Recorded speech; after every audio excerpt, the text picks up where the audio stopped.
everyone. Happy Wednesday. It's halfway through the week. So I hope you guys are working super hard on all the work that Miss Gallagher's been giving you guys. And I got to go to the school today, close out our classroom. So it's all cleaned up and ready for next year. And it was pretty bittersweet because, it's not how I expected the year to end. I thought we'd get some more time together and have like a little end of year party and, just not how I expected it to end. But, at least the room's ready for next year and we're good to go. So I'm excited for that. And I got to see Miss Brenda and she gives you all of her love. And Miss Gallagher still hasn't had her baby yet. We're still waiting, so hopefully soon. So the book that I chose for today is for the girls in the class, and it's going to be Beauty and the Beast.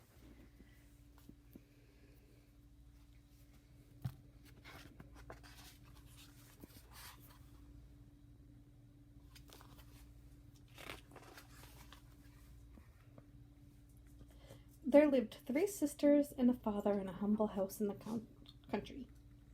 They had once known great riches, but the father's business had failed, and now they lived a spare heart life. 2 of the 3 sisters were darkly discontent. They muttered day and night about their fair lot. The 3rd daughter, the youngest, was different. She did not mutter. She sang. Reminds me of you, Malaysia. Her name was Beauty.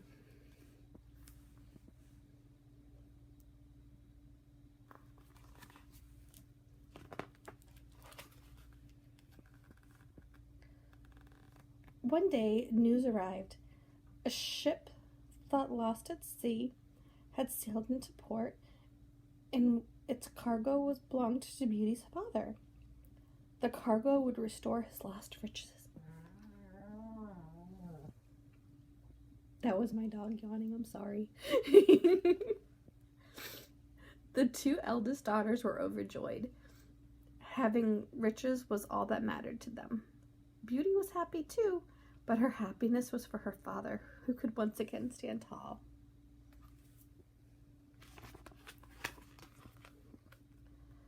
The father asked each of his daughters what he might bring her from the port. The eldest daughter asked for emerald necklaces, but the youngest wanted only a rose. Winter has been so long, she said, so her father promised her a rose. See the birdies outside the house?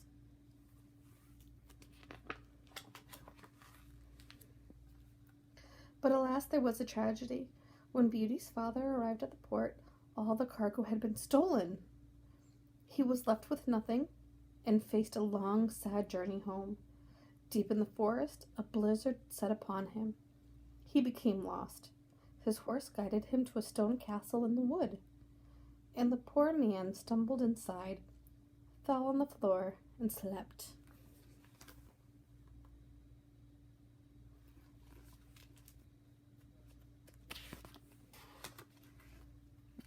When he awoke, Beauty's father found a great bouquet spread before him. Banquet. Sorry. Beauty's father found a great banquet spread before him, and he ate and he ate. Then he discovered a chamber bed covered with fur blankets, and he slept again.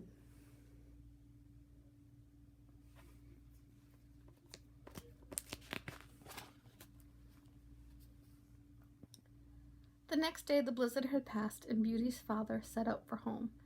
Riding away from the castle, he saw a single rose blooming in a garden, and he cut it.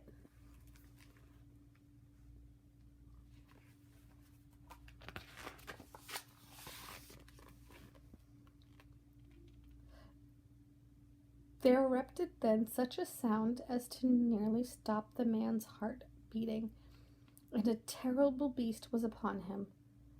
"I give you food and shelter," snarled the beast, "and in your greed you cut away my only rose."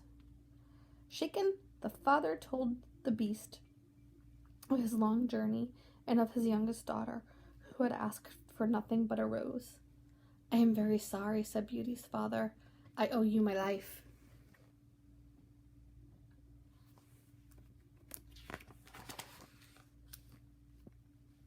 "You do," said the beast, "and from this day forward you will remain here and be my servant." "But my daughters will be lonely without me," cried father. And the beast, who knew loneliness better than this father would ever understand, fell silent. Finally, he said, "I will allow you to be master of your house, but in return you must send me one of your daughters to be my servant to the end of her days."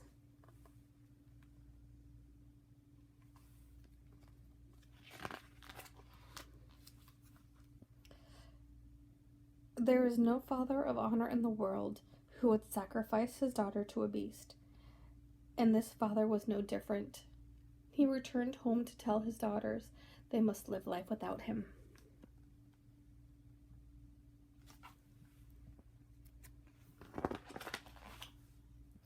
But the youngest refused to lose her father for a rose, and she insisted that she herself would go. Beauty was sure that one day the beast would release her, and somehow she made her father believe it. So he delivered her to the beast.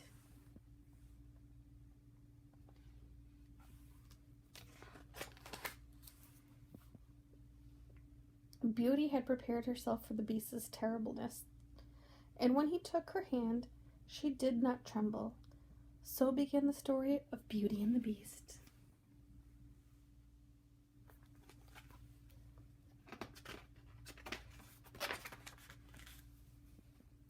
The beast was kind to her. She wore the loveliest gowns, ate the finest foods, and never once was she asked to serve. Mornings, the beast walked with her in the garden and named the birds who flew there. Evenings, he read to her from a book of sonnets. And every day he asked her if she was happy. "I'm happy," she always answered.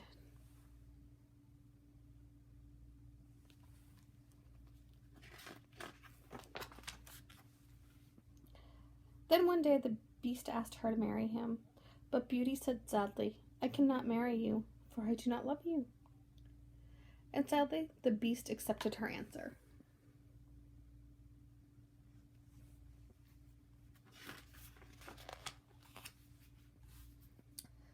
That night, Beauty had a dream that her father, sick with worry for her, had become ill. She asked the beast to let her go home. "No!" he roared. For the first time, Beauty drew away from him. But because he did love her, the beast let her go. She promised she would return, but he did not believe her. He looked so sad.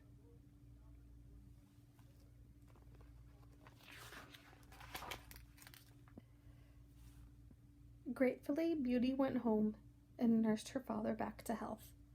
Then one night, she dreamed the beast lay dying.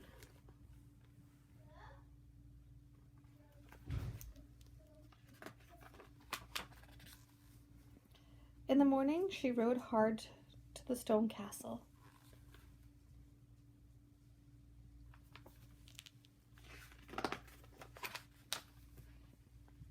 When Beauty arrived, it seemed everything was dying. She found the beast laying in the garden, and he too was nearly dead. "Beast," she whispered. She looked into his terrible face. She could not imagine life without him. "I love you," she said.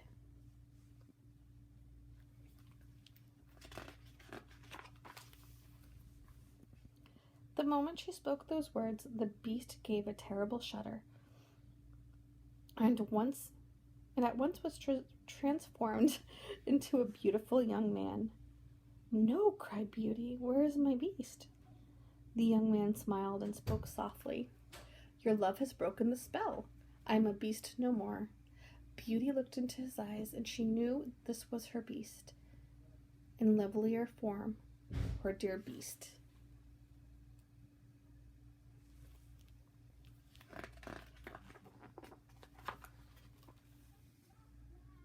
He told her that he had once been a young prince, living in his father's kingdom. When he refused to marry the daughter of the witch cast a spell on him, trapping him in the ugliness and loneliness. The spell could be broken only by love. The miracle is that it was.